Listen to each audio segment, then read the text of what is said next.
body is pushing buttons that it shouldn't. How's it going, everybody? Welcome to Little House Live. Oh, wait a second. I have to do one thing. Welcome to Little House Live, day 14. No, day 20. Where did 14 come from? Day 20.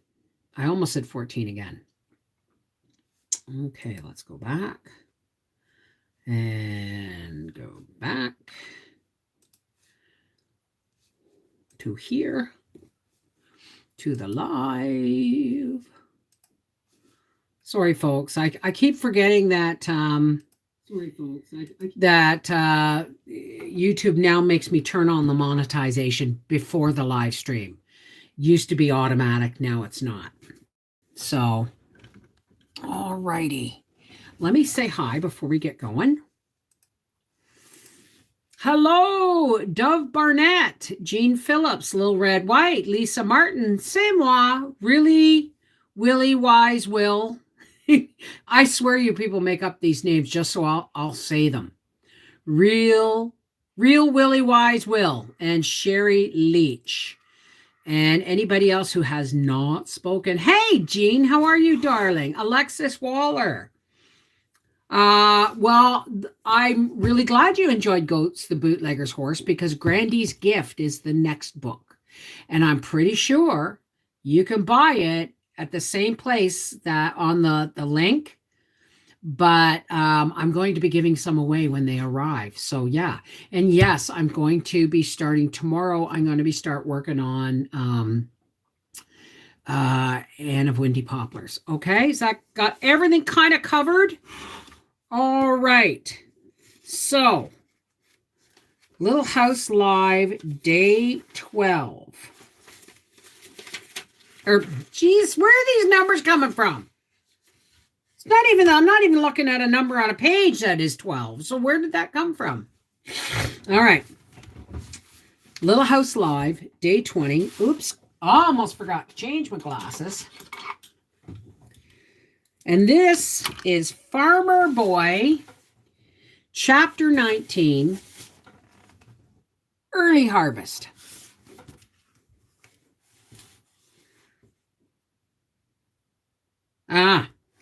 Okay, Chapter 19, Early Harvest. Now it was haying time.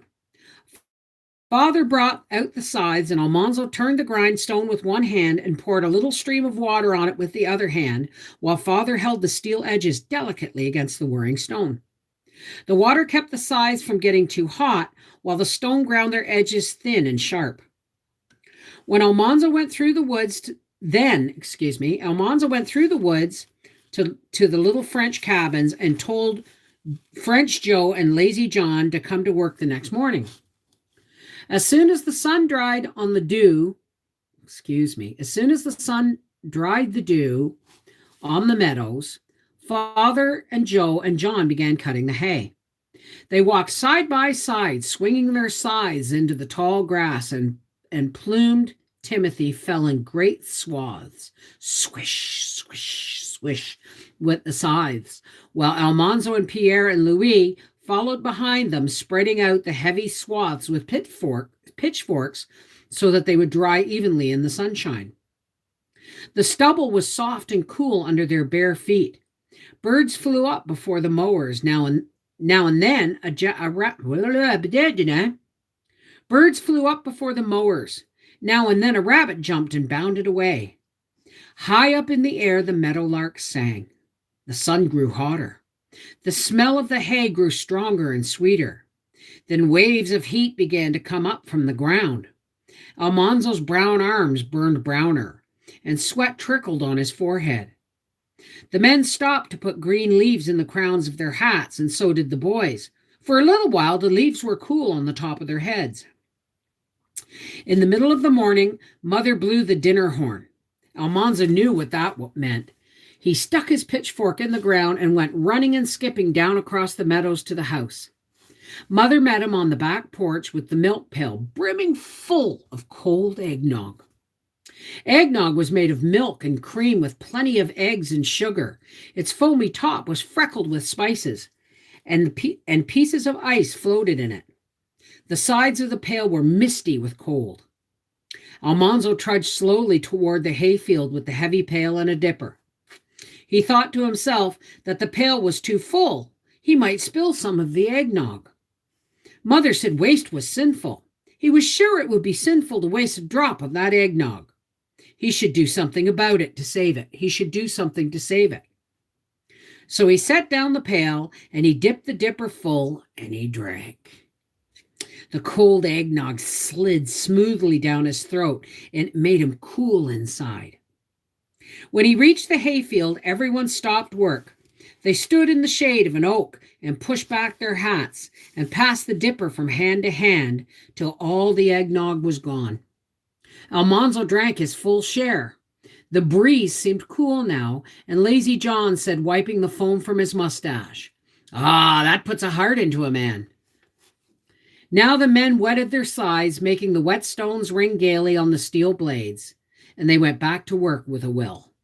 Father always maintained that a man would do more work in his 12 hours if he had a rest and all the eggnog he could drink morning and afternoon. They all worked in the hayfield as long as there was light enough to see what they were doing, and the chores were done by lantern light. Next morning, the swaths had dried, and the boys raked them into windrows with big, light wooden rakes that Father had made. Then Joe and John went on cutting hay, and Pierre and Louis spread the swaths behind them. But Almanzo worked on the hay rack. Father drove it up from the barns, and Father and Royal pitched the windrows into it, while Almanzo trampled them down. Back and forth he ran on the sweet-smelling hay, packing it down as fast as Father and Royal pitched it into the rack. When the rack would hold no more, he was high up in the air on top of the load, where he lay on his stomachs and kicked up his heels, while Father drove down to the big barn. The load of hay barely squeezed under the top of the tall doorway, and it was a long slide to the ground. Father and Royal pitched hay into the haymow, while Father, I'm going to make sure my camera's still going, okay. Father and Royal pitched the hay into the haymow, while Almanzo took the water jug to the well. He pumped and then jumped and caught the gushing cold water in his hand and drank. He carried water to Father and Royal, and he filled the jug again. Then he rode back in the empty hay rack and trampled down another load.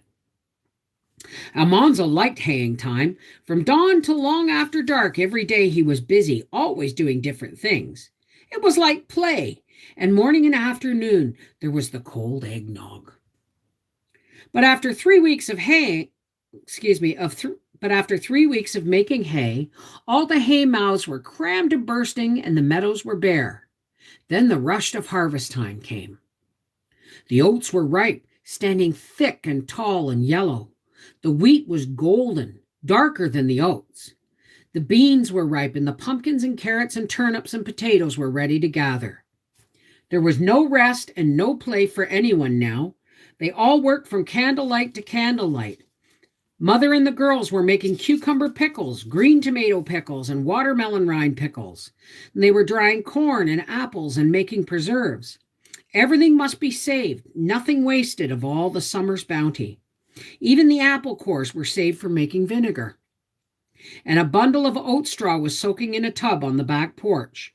Whenever Mother had 1 minute to spare, she braided an inch or two of oat straw braid for making next summer's hats. The oats were not cut with scythes, but with cradles.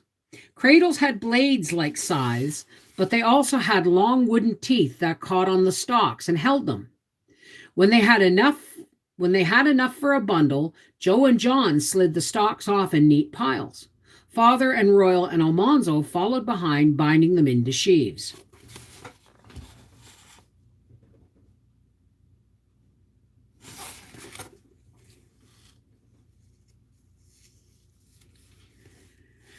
Almanzo had never bound oats before. Father showed him how to knot 2 handfuls of stalks into a long band and how to gather up an armful of grain, pull the band tightly around the middle, twist its ends together, and tuck them in tightly. In a little while he could bind a sheaf pretty well, but not very fast. Father and Royal could bind oats as fast as the reapers cut them. Just before sunset, the reapers stopped reaping and they all began shocking the sheaves. All the cut oats must be shocked before dark because they would spoil if they lay on the ground in the dew overnight. Remind me of that moment.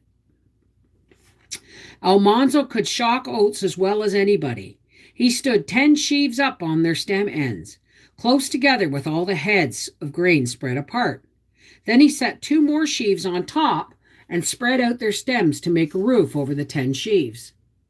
The shocks looked like little Indian wigwams dotted all over the field of pale stubble. The wheat field was waiting. There was no time to lose. As soon as all the oats were in the shock, everybody hurried to cut and bind and shock the wheat. It was harder to handle because it was heavier than the oats, but Almanzo manfully did his best. Then there was the field of oats and Canada peas. The pea vines were tangled all through the oats, so they could not be shocked. Almanzo raked them into long windrows.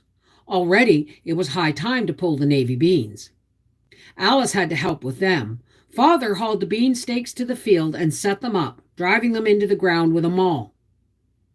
Then Father and Royal hauled the shocked grain to the barns, while Almanzo and Alice pulled the beans.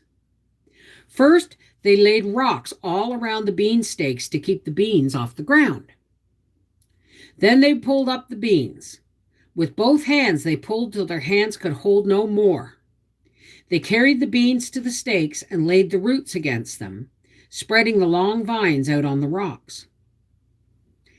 Layer after layer of beans they piled around each stake. The roots were bigger than the vines, so the pile grew higher and higher in the middle. The tangled vines full of rattling bean pods hung down all around. When the roots were piled to the tops of the stakes, Almanzo and Alice laid vines over top, making a little roof to shed rain. Then that bean stake was done, and they began another one. The stakes were as tall as Almanzo, and the vines stood out around them like Alice's hoop skirts. One day, when Almanzo and Alice came to dinner, the butter buyer was there. He came every year from New York City. He wore fine city clothes with a gold watch and chain, and he drove a good team. Don't touch those meatloafs. Everybody liked the butter buyer, and dinner time was exciting when he was there. He brought all the news of politics and fashions and prices in New York City. After dinner, Almanzo went back to work, but Alice stayed to watch Mother sell the butter. The butter buyer went down cellar where the butter tubs stood covered with clean white cloths. Mother took off the cloths, and the butter buyer pushed his long steel butter tester down through the butter to the bottom of the tub. The butter tester was hollow, with a slit on one side. When he pulled it out, there in the slit was the long sample of butter. Mother did not do any bargaining at all. She said proudly, "My butter speaks for itself." Not one sample from all her tubs had a streak in it. From top to bottom of every tub, Mother's butter was all the same golden, firm, sweet butter. Almanzo saw the butter buyer drive away, and Alice came skipping to the bean field, swinging her sunbonnet by its strings. She called out, "Guess what he did?" "What?" said Almanzo. "He said Mother's butter is the best butter he ever saw anywhere. And he paid her, guess what he paid her? 50 cents a pound." Almanzo was amazed. He had never heard of such a price for butter. "She had 500 pounds, Alice said. That's $250. He paid her all that money, and she's hitching up right now to take it to the bank."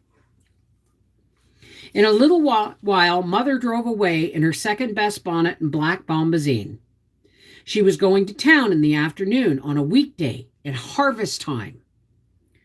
She had never done such a thing before, but Father was busy in the fields, and she would not keep all that money in the house overnight.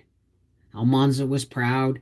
His mother was probably the best butter maker in the whole of New York State. People in New York City would eat it and say to one another how good it was. and wonder who made it. Bloody right, that was quality product. You think about that. You think about now, on average, butter's about $5 a pound right now. Can you imagine being paid $5 a pound for your butter because it was that good? Serve pineapple with what? Anyway, let's read another chapter, shall we? Everybody, anybody up for another chapter? I find all beans gassy. I don't find green beans gassy. Only the bean seeds, right? Oh, baked beans, yeah. Okay. Yes. Everybody's saying yes. Okay. Chapter 10. Late harvest.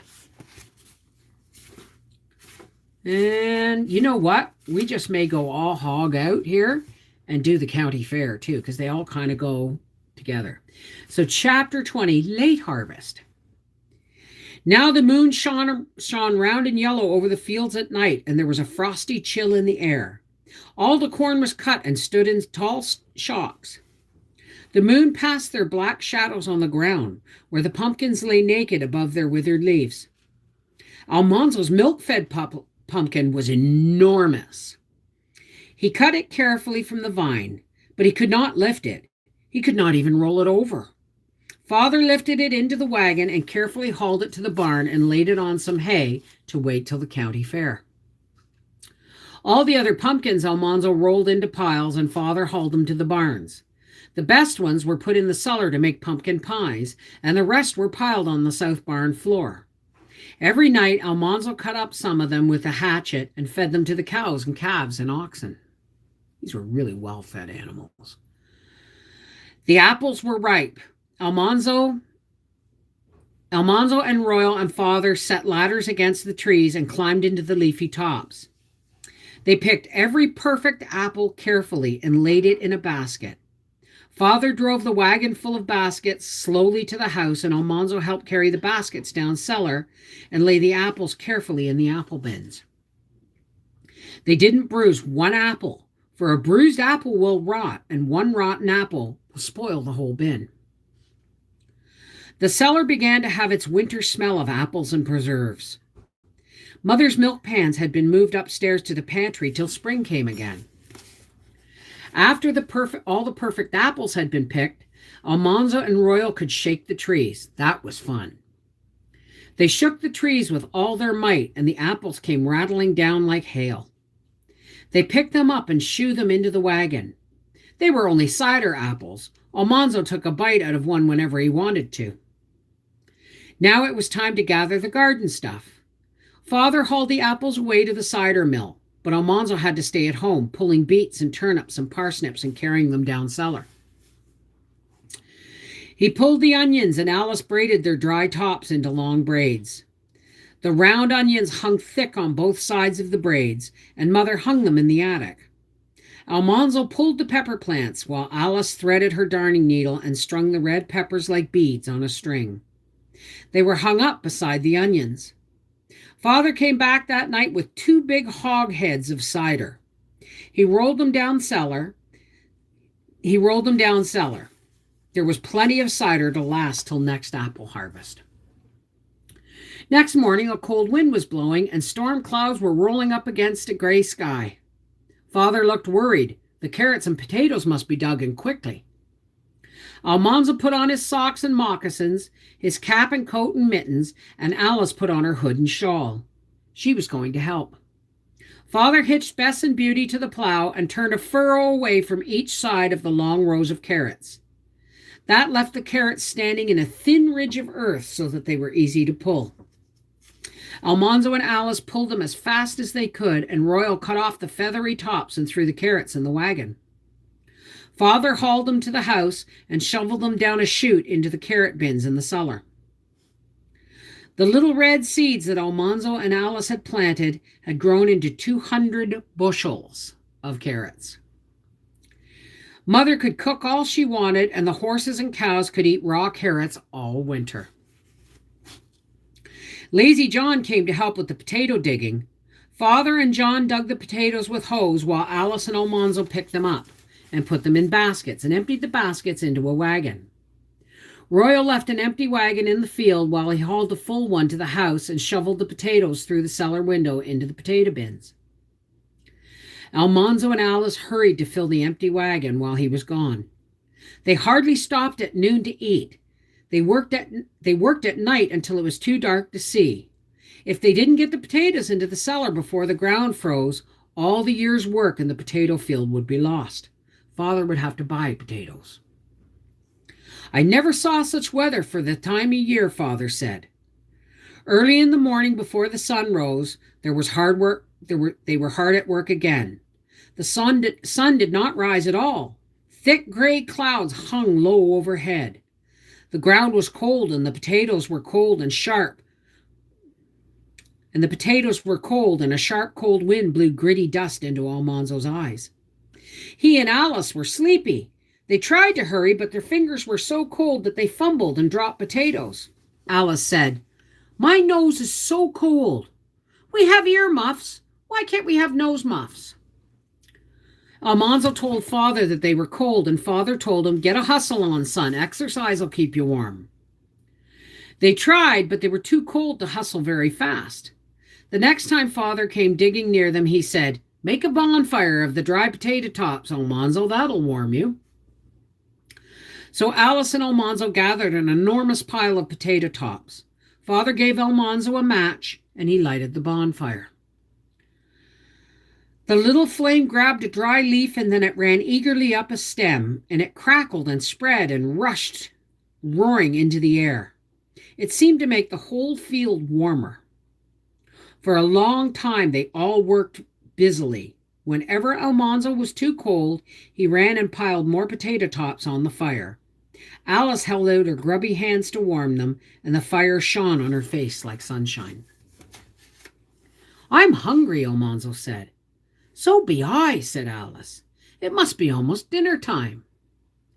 Almanzo couldn't tell by the shadows because there was no sunshine. They worked, and still they did not hear the dinner horn. Almanzo was all hollow inside. He said to Alice, "Before we get to the end of this row, we'll hear it." But they didn't. Almanzo decided something must have happened to the horn. He said to Father, "I guess it's dinner time." John laughed at him, and Father said, "It's hardly the middle of the morning, son." Almanzo went on picking up potatoes, and then Father called, "Put a potato in the ashes, Almanzo. That'll take the edge off your appetite." Almanzo put 2 big potatoes in the hot ashes, one for him and one for Alice. He piled hot ashes over them, and he piled more potato tops on the fire. He knew he should go back to work, but he stood in the pleasant heat waiting for the potatoes to bake. He did not feel comfortable in his mind, but he felt warm outside, and he said to himself, "I have to stay here to roast potatoes." He felt bad because he was letting Alice work all alone, but he thought, "I'm busy roasting a potato for her." Suddenly he heard a soft hissing puff, and something hit his face. It stuck on his face, scalding hot. He yelled and yelled. The pain was terrible. He could not see. He heard shouts and running. Big hands snatched his hands from his face, and Father's hands tipped back his head. "Bless you, dear." Lazy John was talking French, and Alice was crying, "Oh, Father, oh, Father." "Open your eyes, son," Father said. Almanzo tried, but he could only get one open. Father's thumb pushed up the other eyelid, and it hurt. Father said, "It's all right. The eye's not hurt." One of the roasting potatoes had exploded, and the scalding hot inside of it had hit Almanzo, but the eyelid had closed in time. Only the eyelid and his cheek were burned. Father tied his handkerchief over the eye, and he and Lazy John went back to work. Almanzo hadn't known that anything could hurt like that burn, but he told Alice that it didn't hurt much. He took a stick and dug the other potato out of the ashes. "I guess it's your potato," he snuffled. He was not crying, only tears kept running out of his eyes and down the inside of his nose. "No, it's yours," Alice said. "It was my potato that exploded." "How do you know which it was?" Almanzo said. This one's yours because you're hurt and I'm not hungry. Anyway, not very hungry, said Alice. Excuse me.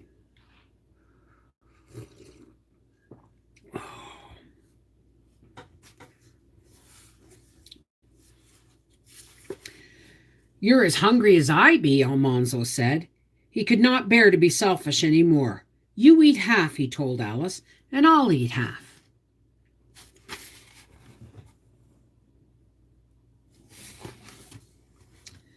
The potato was burned black outside, but inside it was white and mealy, and a most delicious baked potato smell steamed out of it.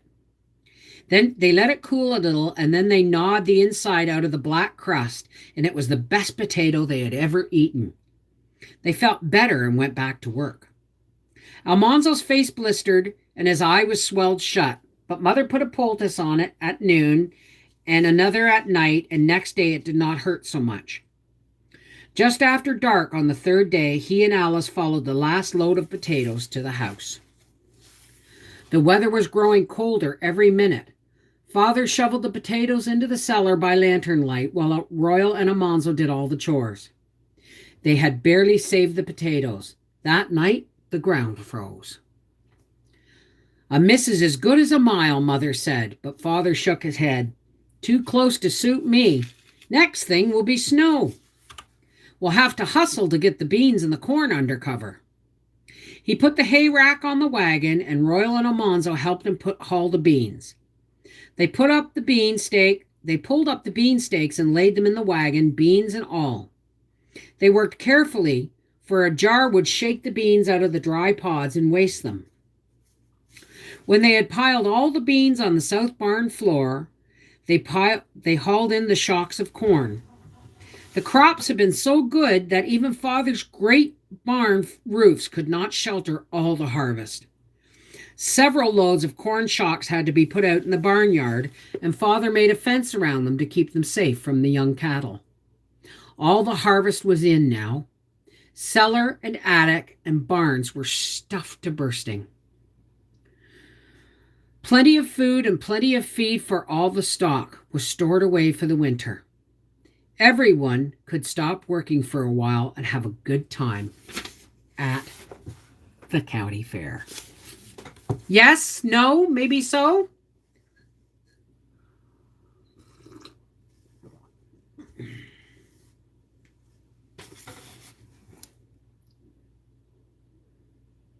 I like everything but mac and cheese. Okay.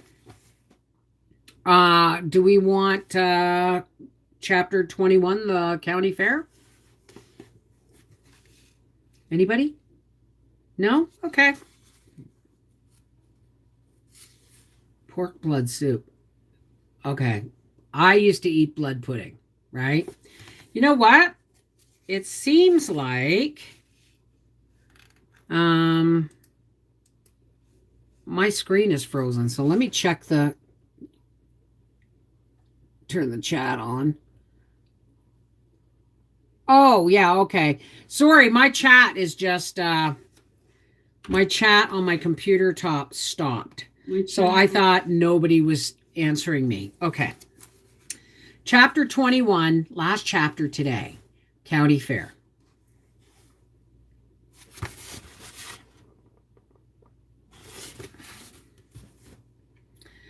All right. County Fair. Early in the frosty morning, they all set out for the fair.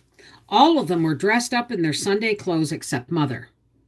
She wore her second best and took an apron, for she was going to help with the church dinner. Under the back buggy seat was the box of jellies and pickles and preserves that Eliza Jane and Alice had made to show at the fair. Alice was taking her woolwork embroidery too, but Almanzo's milk-fed pumpkin had gone the day before. It was too big to go in the buggy. Almanzo had polished it carefully. Father had lifted it into the wagon and rolled it onto a soft pile of hay, and they had taken it to the fairgrounds and given it to Mr. Paddock. Mr. Paddock was in charge of such things.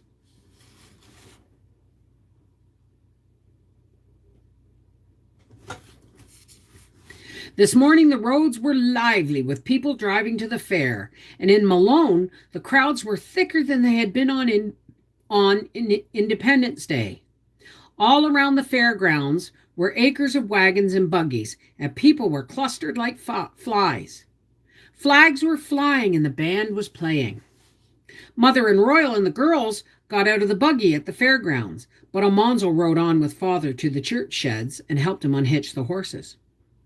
The sheds were full, and all along the sidewalks, streams of people in their best clothes were walking to the fair, while buggies dashed up and down the streets in clouds of dust. "Well, son," Father asked him, "what shall we do first?" "I want to see the horses," Almanzo said. So Father said they would look at the horses first.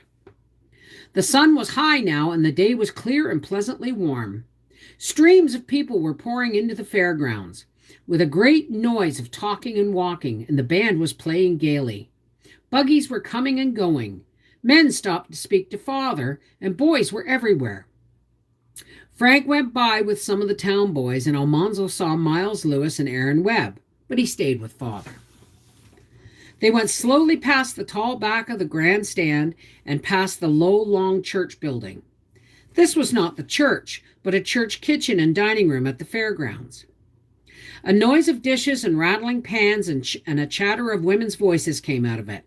Mother and the girls were inside it somewhere. Beyond it was a row of stands and booths and tents, all gay with flags and colored pictures and men shouting, "Step this way, step this way.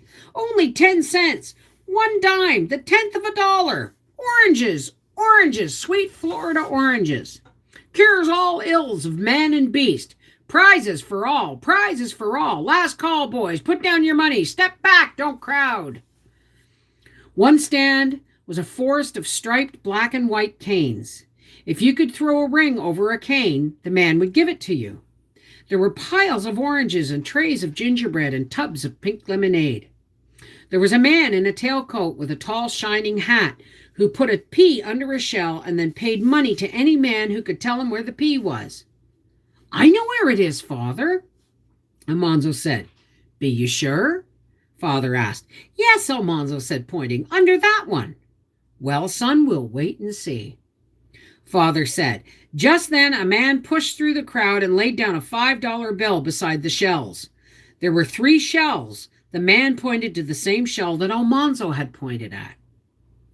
The man in the tall hat picked up the shell. There was no pea under it. The next instant, the $5 bill was in his tailcoat pocket, and he was showing the pea again and putting it under another shell. Almanzo couldn't understand it. He had seen the pea under that shell, and then it wasn't there. He asked Father how the man had done it. "I don't know, Almanzo," Father said, "but he knows it's his game. Never bet your money on another man's game." They went on to the stock sheds. The ground there was trodden into deep dust by the crowd of men and boys. It was quiet there. Almanzo and Father looked for a long time at the beautiful bay and brown and chestnut Morgan horses with their flat, slender legs and small, neat feet. The Morgans tossed their small heads and their eyes were soft and bright. Almanzo looked at them carefully, and not one was a better horse than the colts Father had sold last fall. Then he and Father looked at the thoroughbreds with their longer bodies and thinner necks and slim haunches. The thoroughbreds were nervous. Their ears quivered and their eyes showed the whites. They looked faster than the Morgans, but not so steady. Beyond them were 3 large speckled gray horses. Their haunches were round and hard. Their necks were thick and their legs were heavy. Long, bushy hair hid their big feet. Their heads were massive, their eyes quiet and kind. Almanzo had never seen anything like them. Father had said they were Belgians. They came from a country called Belgium in Europe. Belgium was next to France, and the French had brought such horses in ships to Canada. Now Belgian horses were coming from Canada into the United States. Father admired them pretty much. He said, "Look at that muscle. They'd pull a barn if hitched to it." Almanzo asked him, "What's the good of a horse that can pull a barn?" "We don't want to pull a barn. A Morgan has muscle enough to pull a wagon, and he's fast enough to pull a buggy too." "You're right, son," said Father. He looked regretfully at the big horses and shook his head. It would be a waste to feed. It would be a waste to feed all that muscle, and we've got no use for it. You're right. Almanzo felt important and grown up talking horses with father. Beyond the Belgians, a crowd of men and boys was so thick around a stall that not even father could see what was in it. Almanzo left father and wriggled and squeezed between the legs until he came to the bars of the stall. Inside it were two black creatures. He had never seen anything like them. They looked something like horses, but they were not horses. Their tails were bare with only a bunch of hair at the tip. Their short, bristly manes stood up straight and stiff, and their ears were like rabbit ears. Those long ears stood up above their long, gaunt faces, and while Almanzo stared, one of those creatures pointed its ears at him and stretched out its neck. Close to Almanzo's bulging eyes, its nose wrinkled and its lips curled back from long yellow teeth. Almanzo couldn't move. Slowly, the creature opened its long, fanged mouth, and out of its throat came a squawking roar. Ah! Ah! Almanzo yelled, and he turned and butted and clawed and fought through the crowd towards father. The next thing he knew, he reached father, and everybody was laughing at him. Only father did not laugh. It's only a half-breed horse, son, father said. First mule you ever saw. You're not the only one that was scared either. Father said, father, looking around at the crowd. Almanzo felt better when he saw the colts. There were 2-year-olds and yearlings, and some little colts with their mothers. Almanzo looked at them carefully, and finally he said, Father, I wish... What, son? Father asked. Father, there's not a colt here that can hold a candle to Starlight. Couldn't you bring Starlight to the fair next year? Well, father said, we'll see about that when next year comes.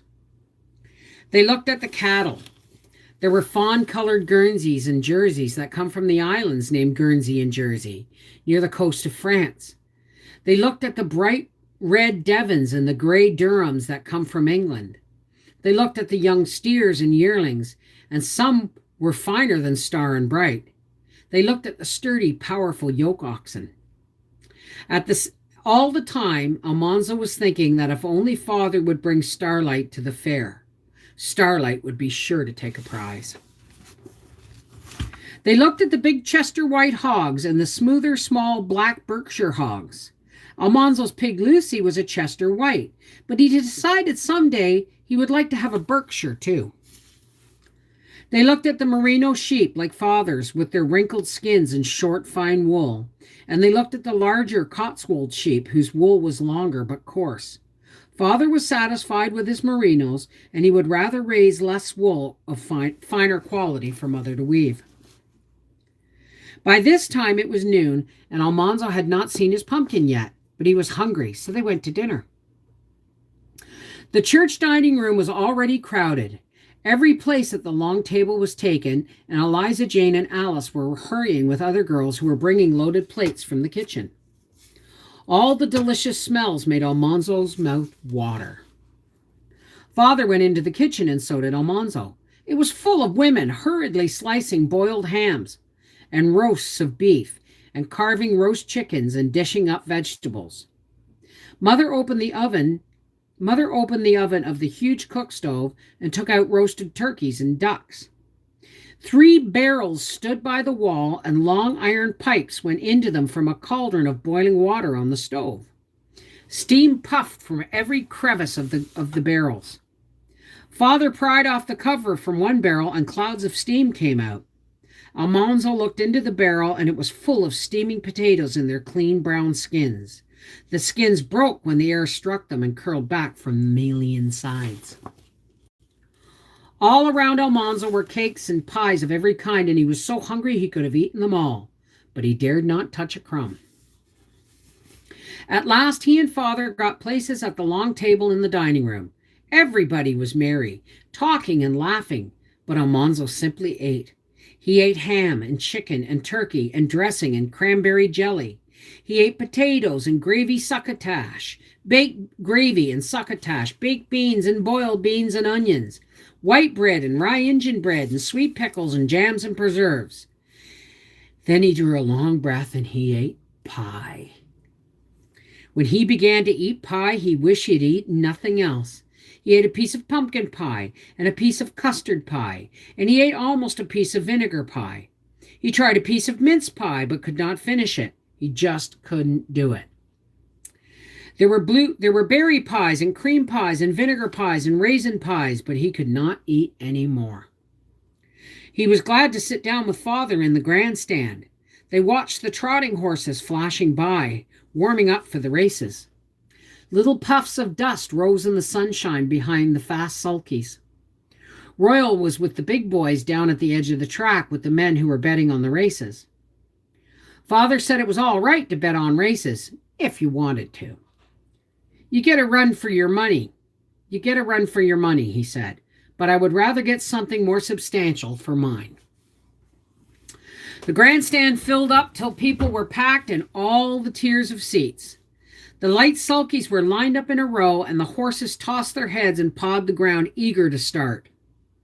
Almanzo was so excited he could hardly sit still. He picked the horse he thought would win, a slim, bright chestnut thoroughbred. Somebody shouted. All at once, the horses were flying down the track. The crowd was one roaring yell. Then suddenly everyone was still in astonishment. An Indian was running down the track behind the sulkies. He was running as fast as the horses. Remember, folks, they were trotting. On my computer. Oops, shoot. Can you all see that?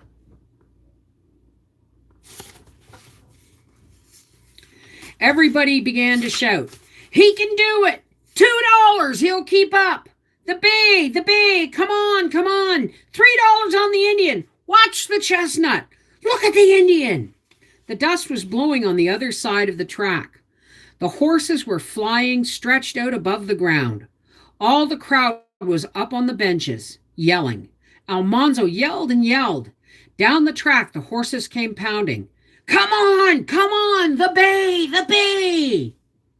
They flashed past too quickly to be seen. Behind them came the Indian, running easily. In front of the grandstand, in front of the grandstand, he leaped high in the air, turned a handspring, and stood saluting all the people with his right arm. The grandstand shook with the noise of shouting and stamping. Even Father was shouting, "Hurrah! Hurrah!" The Indian had run that mile in 2 minutes and 40 seconds, as fast as the winning horse. He was not even panting. He saluted the cheering people again and walked off the track. The bay horse had won. There were more races, but soon it was 3 o'clock, time to go home. Driving home was exciting that day because there was so much to talk about. Royal had thrown a ring over one of the black and white striped canes, and he had it. Alice had spent a nickel for a peppermint candy. She broke the striped stick in two, and each had a piece to suck slowly. It seemed strange to be at home only long enough to do chores and sleep. Early the next morning, they were driving away again. There were 2 more days of the fair. This morning, Almanzo and Father went quickly past the stock sheds to the display of vegetables and grains. Almanzo caught sight of the pumpkins at once. They shone out brightly, golden among the duller things. And there was Almanzo's pumpkin, the largest of them all. "Don't be too sure of getting a prize, son," Father said. "It isn't the size that counts as much as the quality." Almanzo tried not to care too much about the prize. He went away from the pumpkins with Father, though he couldn't help looking back at his pumpkin now and then. He saw the fine potatoes, the beets, turnips, rutabagas, and onions. See, they make a distinction between turnips and rutabagas here. He fingered the brown plump kernels of wheat and the grooved pale oats, the Canada peas and the navy beans and speckled beans. He looked at ears of white corn and yellow corn and red, white, and blue corn. Father pointed out how closely the kernels grew on the best ears and how they covered even to the tip of the cob. People walked slowly up and down looking. There was always some people looking at pumpkins, and Almanzo wished they knew that the biggest pumpkin was his. After dinner, he hurried back to watch the judging. The crowds were larger now, and sometimes he had to leave Father and squirm between the people to see what the judges were doing. 3 judges wore badges on their coats. They were solemn, and they talked in low voices so that no one heard what they said. They weighed the grains in their hands and looked at them closely. They chewed a few grains of wheat and of oats to see how they tasted. They split open peas and beans, and they shelled a few kernels of corn off of each ear of corn to make sure how long the kernels were. With their jackknives, they cut the onions in two, and the potatoes. They cut a very thin slice of the potato and held them up to the light. The best part of the potato is next to the skin, and you can see how thick the best part is if you hold a very thin slice to the light and look through it. The thickest crowd pressed around the table where the judges were. The thickest crowd pressed around the table where the judges were and watched without saying anything. There wasn't a sound. When at last the tall, thin judge with the chin whiskers took a snip of red ribbon and a snip of blue ribbon out of his pocket. The red ribbon was second prize, and the blue one was for first prize. The judge put them on the vegetables that won them, and the crowd breathed a long breath. Then all at once everybody talked. Almanzo saw that people who didn't get any prize and the person who got second prize all congratulated the winner. If his pumpkin didn't get a prize, he'd have to do that. He didn't want to, but he guessed he must. At last the judges came to the pumpkins. Almanzo tried to look as if he didn't care much, but he felt hot all over. The judges had to wait till Mr. Paddock brought them a big sharp butcher knife. The biggest judge took it and thrust it with all his might into a pumpkin. He bore down hard on the handle and cut a thick slice out. He held it up, and all the judges looked at the thick yellow flesh of the pumpkin. They looked at the thickness of the rind and at the little hollow where the seeds were. They cut tiny slices and tasted them. Then the big judge cut open another pumpkin. He had begun with the smallest. The crowd pressed tight against Almanzo. He had to open his mouth to breathe to get his breath. At last the judge cut open Almanzo's big pumpkin. Almanzo felt dizzy. Inside of his pumpkin had a big hollow for seeds, but it was a big pumpkin. It had lots of seeds. Its flesh was a little paler than the other pumpkins. Almanzo didn't know whether that made any difference or not. The judges tasted it. He could not tell from their faces how it tasted. Then they all talked together for a long time. He could not hear what they said. The tall, thin judge shook his head and tugged his chin whiskers. He took a thin slice from the yellowest pumpkin and a thin slice from Almanzo's pumpkin and tasted them. He gave them to the big judge and he tasted them. The fat judge said something and they all smiled. Mr. Paddock leaned over the table and said, "Good afternoon, Wilder. You and the boy are taking in the sights, I see. Have a good time, Almanzo?" Almanzo could hardly speak. He managed to say, "Yes, sir." The tall judge had taken the red ribbon and the blue ribbon out of his pocket. The fat judge took hold of his sleeve, and all the judges put their heads together again. The tall judge turned around slowly. Slowly, he took a pin from his lapel and stuck it through the blue ribbon. He was not very near Almanzo's big pumpkin. He was not near enough to reach it. He held out the blue ribbon above another pumpkin. He leaned and stretched out his arms slowly, and he thrust the pin into Almanzo's pumpkin. Father's hand clapped on Almanzo's shoulder. All at once, Almanzo could breathe, and he was tingling all over. Mr. Paddock was shaking his hand. All the judges were smiling. Ever so many people said, "Well, well, Mr. Wilder, your boy's got first prize."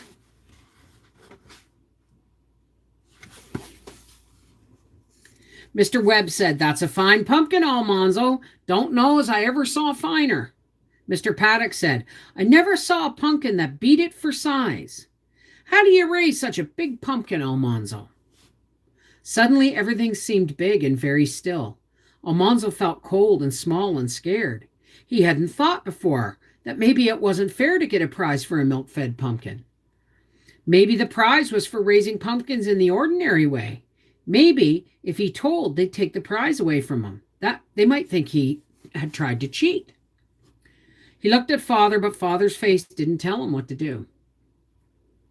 I kept hoeing it, and he said. Then he knew he was telling a lie. Father was hearing him tell a lie. He looked up at Mr. Paddock and said, I raised it on milk. It's a milk-fed pumpkin. Is that all right? Yes, that's all right, Mr. Paddock answered. Father laughed. There's tricks in all trades but ours, Paddock. And maybe a few tricks in the farming and wagon making too, eh? Then Almanzo knew how foolish he had been. Father knew all about the pumpkin, and Father wouldn't cheat. Afterward, he went walking with Father among the crowds. They saw the horses again, and the colt that won the prize was not so good as Starlight. Almanzo did hope that Father would bring Starlight to the fair next year. Then they watched the foot races and the jumping contests and the throwing contests. Malone boys were in them, but the farmer boys won almost every time. Almanzo kept remembering his prize pumpkin and feeling good. Driving home that night, they all felt good. Alice's wool work had won first prize.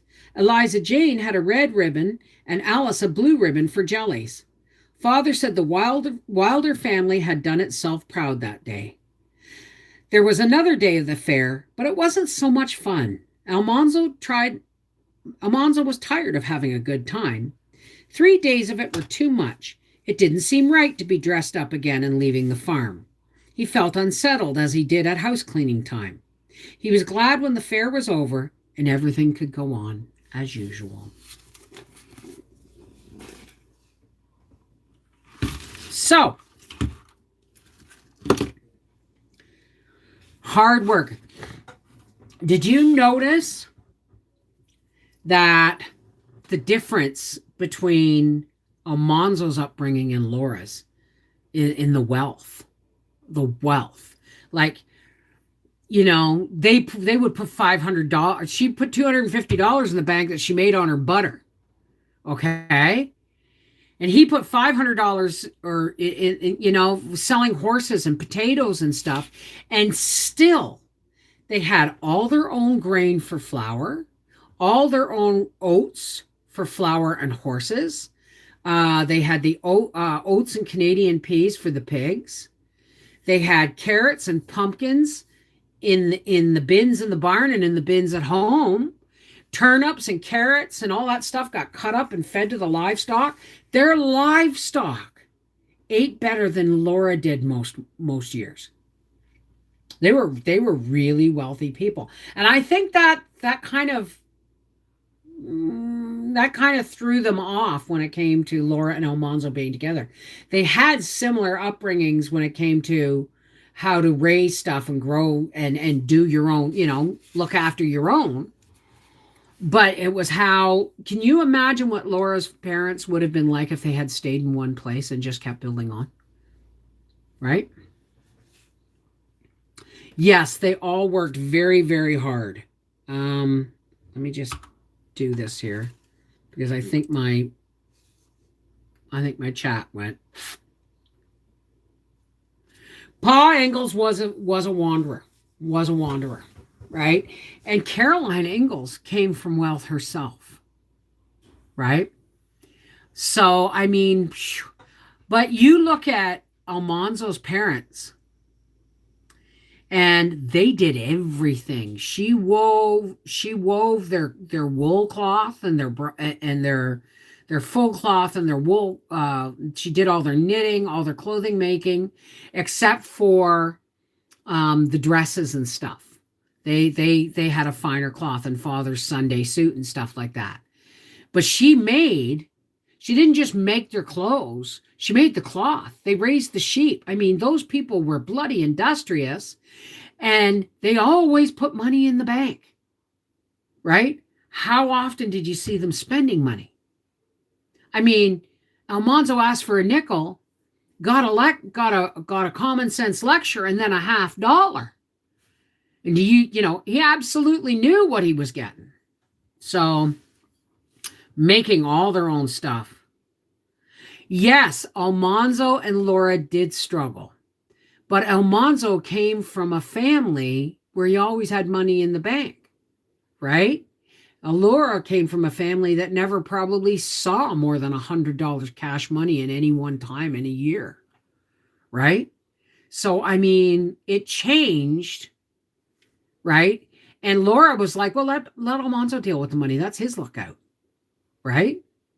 So, I mean, but Almanzo may have been a little more free and easy with their finances and their horses and all that stuff if they had been. I think, in all honesty, if Almanzo had known of her childhood, had seen her childhood and compared it to his, they both might have learned something from each other. And that's probably what they did throughout their marriage. Right? Look at Howie and I, 30 years together. And I mean, we were like 15 years before we started getting things organized, really.